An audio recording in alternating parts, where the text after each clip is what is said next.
Assalamualaikum, this is Ishan Pakistani and thanks for clicking this video lecture.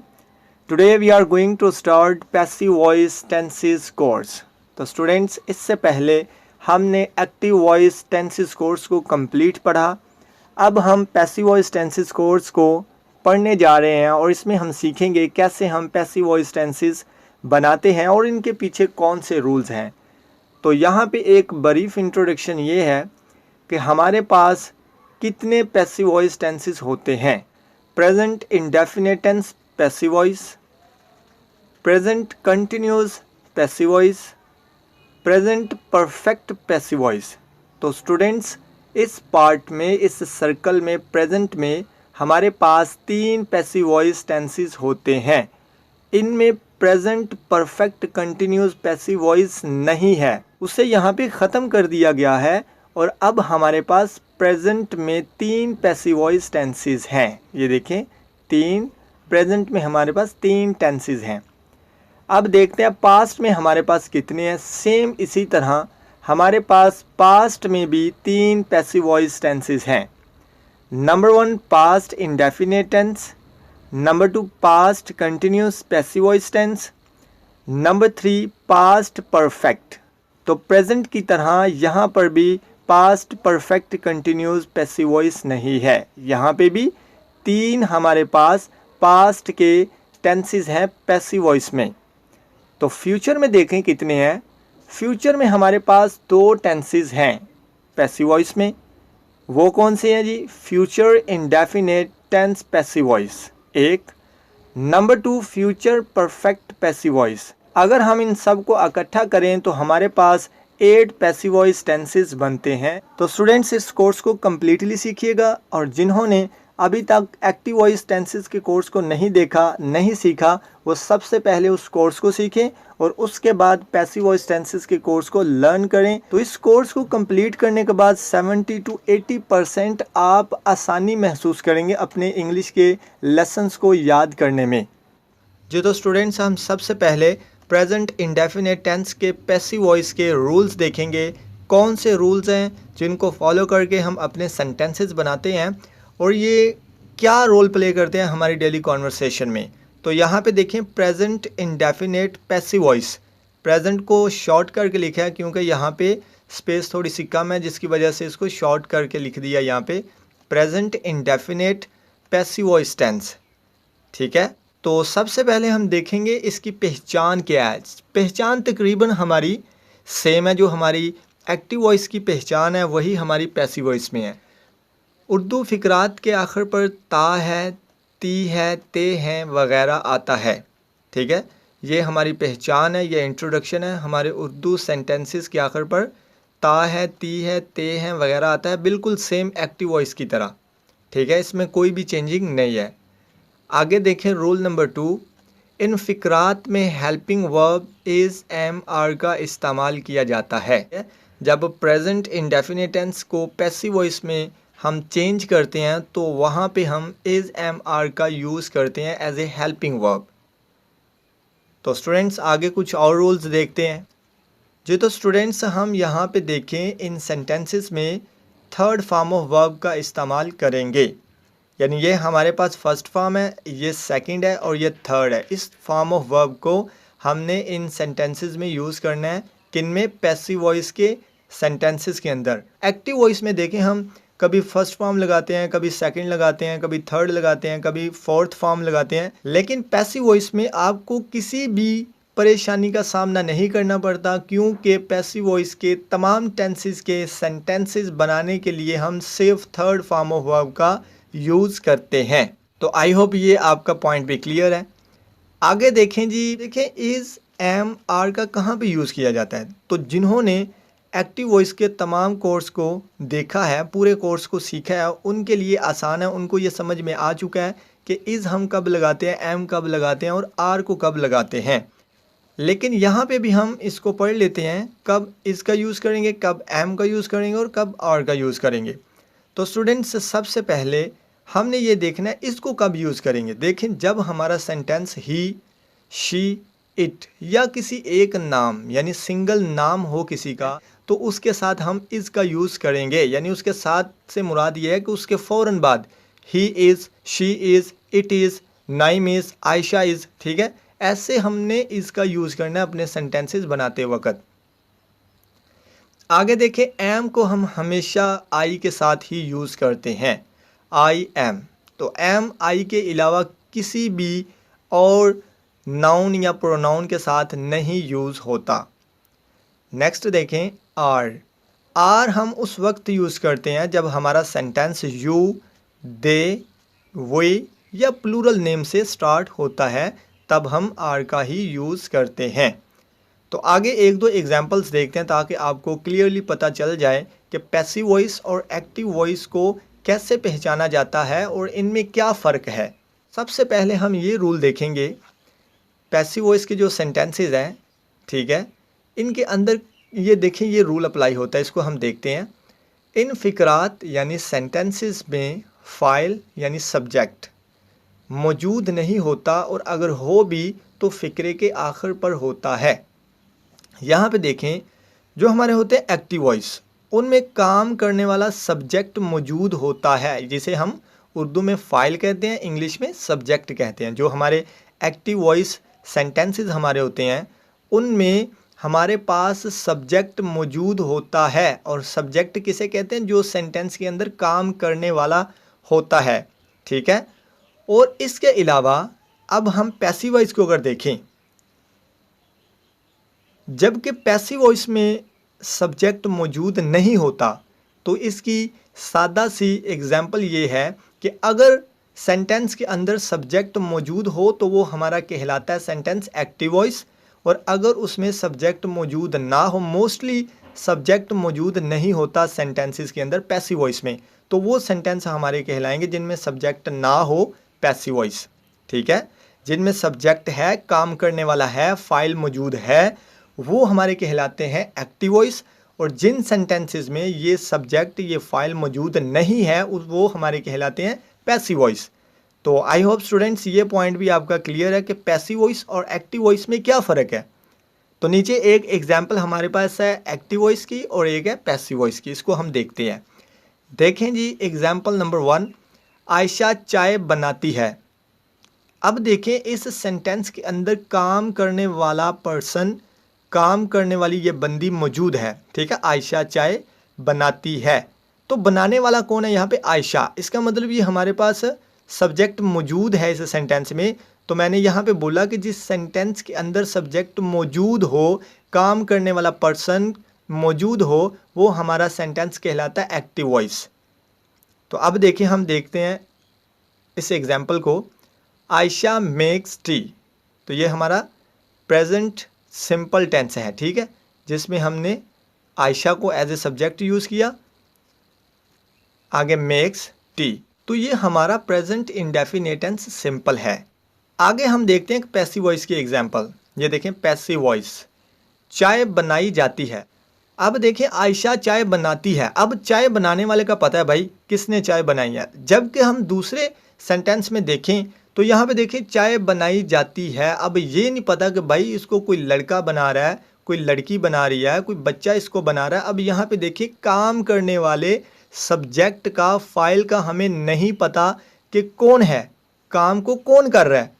तो अब ये हमारा सेंटेंस क्या कहलाएगा, passive voice. Active voice subject मौजूद है, पैसिव वॉइस सब्जेक्ट मौजूद नहीं। तो यहाँ पे देखें, द टी इज़ मेड, ठीक है, द टी इज़ मेड। अब यहाँ पे देखें, ये एक एग्जाम्पल है, चाय मुझसे बनाई जाती है, the tea is made by me. देखें, अगर सब्जेक्ट आ भी जाता है, फॉर एग्जांपल ये देखें, मुझसे बनाई जाती है चाय, तो वो सब्जेक्ट हमारा कहाँ पे जाएगा, ऑब्जेक्ट की जगह पे, एंड पे। यहाँ पे एक हमारे पास रूल होता है कि एक्टिव वॉइस में होता है सबसे पहले कुलिया हमारा सब्जेक्ट, उसके बाद वर्ब और उसके बाद ऑब्जेक्ट। जबकि पैसिव वॉइस में हमारा ऑब्जेक्ट जो है वो सब्जेक्ट की जगह पे आ जाता है और सब्जेक्ट जो है ऑब्जेक्ट की जगह पे आ जाता है। तो स्टूडेंट्स, सबसे पहले हम इस कुलिये को डिस्कस करते हैं इन एग्जांपल्स की मदद से। कुलिया हमारी हेल्प करता है सेंटेंसेस को लिखने में।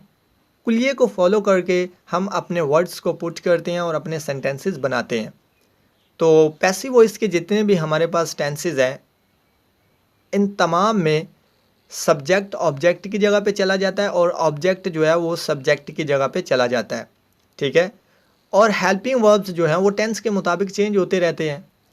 और यहाँ पे V3 जो है यानी थर्ड फॉर्म ऑफ वर्ब, जितने भी हमारे पैसिव वॉइस के टेंसेज हैं उन सब में V3 यानी थर्ड फॉर्म ऑफ वर्ब का ही यूज़ किया जाता है।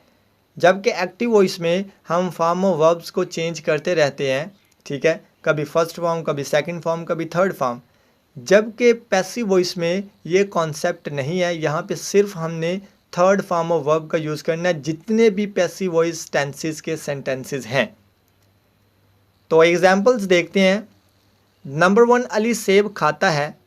तो रूल के मुताबिक यहाँ पे देखें, अली यानी सब्जेक्ट मौजूद है, तो इसका मतलब ये हमारा सेंटेंस पैसिव वॉइस का नहीं, ये एक्टिव वॉइस का है। तो इसको सिंपल एक्टिव वॉइस में हम करेंगे, अली ईट्स एप्पल। आगे देखें, सेब खाया जाता है।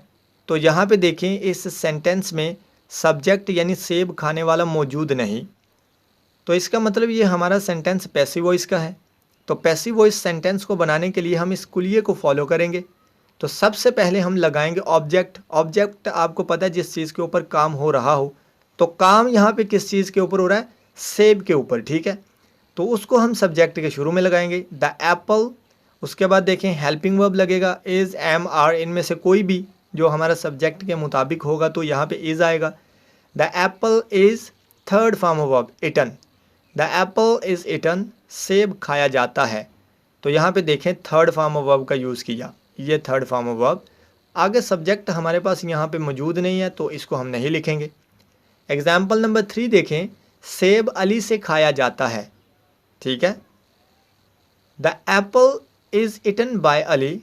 तो यहाँ पे देखें सब्जेक्ट अगर है तो ये हमने ऑब्जेक्ट की जगह पे लगा दिया। देखें एक्टिव वॉइस में सब्जेक्ट आता है शुरू में, पैसिव वॉइस में सब्जेक्ट आता है हमारा आखिर पर, सेंटेंस के आखिर पे, एंड पे, ऑब्जेक्टिव पार्ट में, ठीक है। यहाँ पे देखें इस कुलिये को अगर देखा जाए तो ये देखें हमारा सब्जेक्ट जो है यहाँ पे होता है हमारा एक्टिव वॉइस में, तो पैसिव वॉइस में अब ये आखिर पे चला गया। तो सेंटेंस के अंदर भी देखें हमारा सब्जेक्ट पैसिव वॉइस का आखिर पे है, ठीक है, ऑब्जेक्टिव पार्ट में है। तो स्टूडेंट्स आई होप ये पॉइंट्स आपको क्लियर हैं, ये चीज़ें आपको पता चल चुकी हैं कैसे हम एक्टिव लिखते हैं और कैसे हम पैसिव लिखते हैं। तो आगे मज़ीद कुछ एग्जांपल्स हम देखते हैं। तो स्टूडेंट्स यहाँ पे कुछ एग्जांपल्स हैं, इनको हम देखते हैं वन बाय वन करके। पैसिव वॉइस के एग्जांपल्स हैं। नंबर 1, उस्ताद की इज़्ज़त की जाती है। तो यहाँ पे देखिएगा इज़्ज़त करने वाला पर्सन हमारे पास मौजूद नहीं इस सेंटेंस के अंदर, तो इसका मतलब भाई ये पैसिव वॉइस है। अगर तो यहाँ पे सब्जेक्ट यानी फ़ाइल होता तो ये फिर एक्टिव वॉइस होना था। अब सब्जेक्ट नहीं है, फ़ाइल नहीं है, तो इसका मतलब ये पैसिव वॉइस है। तो देखते हैं पैसिव वॉइस को कैसे बनाना है। देखें जी, the teacher is respected. Teacher single name है, सिंगल नेम की वजह से हमने यहाँ पे इज़ का यूज़ किया और साथ में थर्ड फॉर्म ऑफ वर्ब का यूज़ किया, और सब्जेक्ट यहाँ पे मौजूद नहीं काम करने वाला। तो जब सब्जेक्ट मौजूद ना हो उसको हम नहीं लिखेंगे, सिंपल हमारा सेंटेंस होगा the teacher is respected, teacher की इज़्ज़त की जाती है। नेक्स्ट देखें, लड़कों को इनाम दिया जाता है। इसका मतलब पैसिव वॉइस है, देने वाले का नहीं पता। Boys are given the prize. तो एग्जाम्पल नंबर 3 देखें, मुझे तंग किया जाता है। तो यहाँ पे देखें तंग करने वाले शख्स का नहीं पता यहाँ पे कौन है, तो इसका मतलब ये पैसिव वॉइस है। I am teased. तो आई के फ़ौरन बाद आपको पता है हेल्पिंग वर्ब जो यूज़ किया जाता है वो एम है और आगे थर्ड फॉर्म है। सब्जेक्ट हमारे पास यहाँ पे मौजूद नहीं है। मोस्टली पैसिव वॉइस के जितने भी सेंटेंसेस हैं उनमें मोस्टली जो है सब्जेक्ट मौजूद नहीं होता, और अगर हो भी तो वो सेंटेंस के आखिर पर आता है, यानी ऑब्जेक्टिव पार्ट की जगह पे, इस जगह पे, ठीक है, सेंटेंस के आखिर पर। एग्जाम्पल नंबर 4 देखें, कौमी तराना गाया जाता है। नेशनल एंथम इज़ संग। अब देखिए गाने वाले का भाई नहीं पता, तो जब सेंटेंस के अंदर सब्जेक्ट काम करने वाले फ़ाइल का पता ही नहीं है तो इसका मतलब वो पैसिव वॉइस है। हम यहाँ पे ये सीख चुके हैं कि सब्जेक्ट जिन सेंटेंसेस के अंदर ना हो वो हमारे कहलाते हैं पैसिव वॉइस सेंटेंसेस।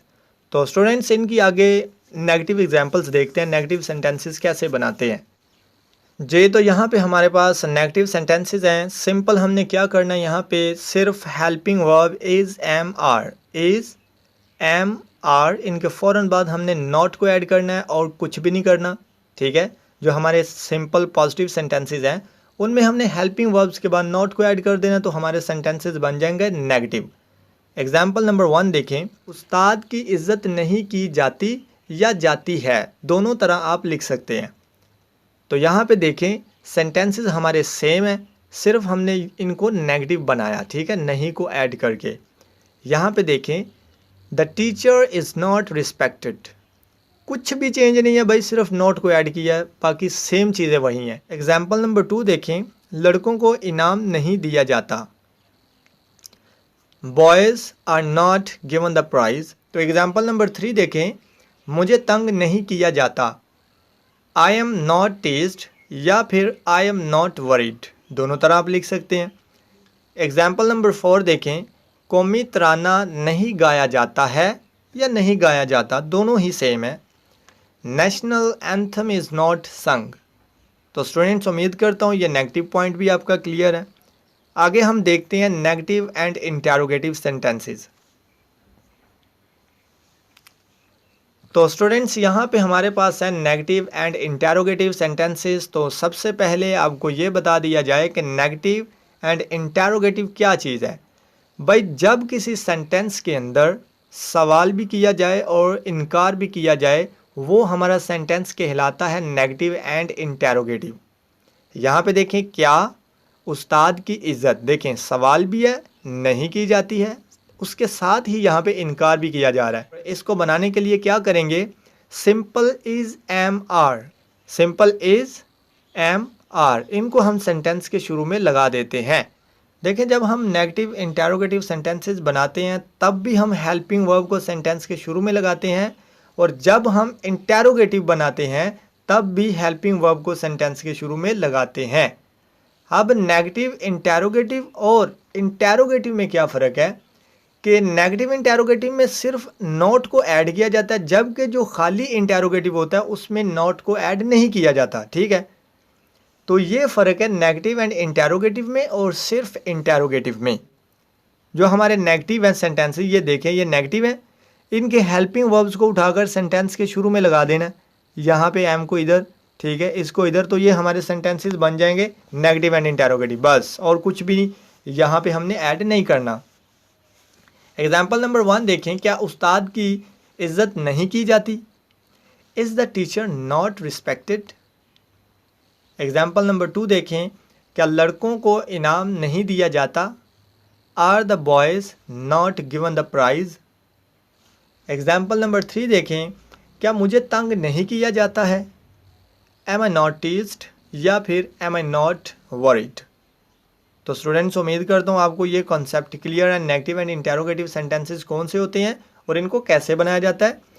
जिन सेंटेंसेस में क्वेश्चन किया जाए क्या और नहीं, ये दोनों वर्ड्स आ जाएं जिन सेंटेंसेस के अंदर, वो सेंटेंसेस कहलाते हैं नेगेटिव एंड इंटरोगेटिव। और इनको बनाने के लिए हेल्पिंग वर्ब को उठाकर सेंटेंस के शुरू में लगा देते हैं, बाकी तमाम चीज़ें सेम ही रहती हैं। तो अब हम इंटरोगेटिव सेंटेंसेस देखते हैं। जे तो स्टूडेंट्स यहाँ पे इंटरोगेटिव सेंटेंसेस हैं, सवालिया सेंटेंसेस हैं, इनमें सिर्फ और सिर्फ क्वेश्चन ही होगा, इनमें नेगेटिविटी या इनकार वगैरह नहीं होगा। तो सेम तरीकाकार है, जब यहाँ पे इनकार नहीं होगा तो यहाँ पे नहीं को बस ख़त्म किया जाएगा, बाकी हमारी तमाम तरतीब सेम ही रहेगी, बिल्कुल इसी तरह इज़ आर एम सेंटेंस के शुरू में रहेगा, बाकी तमाम चीज़ें सेम, बस ख़त्म किसको करना है, इस चीज़ को, क्योंकि भाई इस पॉइंट पे हमारे पास नेगेटिविटी है ही नहीं। तो जब नेगेटिविटी नहीं है तो इधर से नहीं को ख़त्म कर देंगे, इधर से नॉट को ख़त्म कर देंगे, तो ये हमारे बन जाएंगे just interrogative sentences. Example number 1 देखें, क्या उस्ताद की इज़्ज़त की जाती है। तो यहाँ पे देखें सिर्फ एक क्वेश्चन किया जा रहा है, यहाँ पे जब क्वेश्चन ही किया जा रहा है तो यहाँ पे हमें नेगेटिव बनाने की तो ज़रूरत ही नहीं है, तमाम चीज़ें सेम है। देखें इज़ द टीचर रिस्पेक्टेड, इधर से नॉट को ख़त्म कर दिया, इधर से नहीं को ख़त्म कर दिया, सेंटेंसेस बन गए इंटरोगेटिव। नंबर 2, क्या लड़कों को इनाम दिया जाता है, are the boys given the prize. Example number 3 देखें, क्या मुझे तंग किया जाता है, एम आई टीज्ड या एम आई वरीड। तो स्टूडेंट्स उम्मीद करता हूँ ये सवालिया सेंटेंसेस, इंटरोगेटिव सेंटेंसेस भी आपको समझ में आ चुके हैं। जो तो स्टूडेंट्स वीडियो के आखिर पर आपको ये एक एक्सरसाइज प्रोवाइड की जा रही है ताकि आपको किसी भी मुश्किल का सामना ना करना पड़े। अगर आप सीखने वाले हैं तो तमाम चीज़ें यहाँ पे आपको प्रोवाइड की जा रही हैं। इन सेंटेंसेस को आप नेगेटिव बनाएं, इनको आप इंटेरोगेटिव बनाएं, ठीक है, और इनके ऊपर ज़्यादा से ज़्यादा प्रैक्टिस करें क्योंकि प्रैक्टिस करने से ही आपको इन सेंटेंसेस में परफेक्शन मिलेगी। तो उम्मीद करता हूँ स्टूडेंट्स आपको ये वीडियो लेक्चर पसंद आया होगा। अगर पसंद आए तो don't forget to like share and subscribe with your friends. तो मिलते हैं इसके नेक्स्ट पार्ट में जिसमें हम डिस्कस करेंगे present continuous tense passive voice. अल्लाह हाफिज़।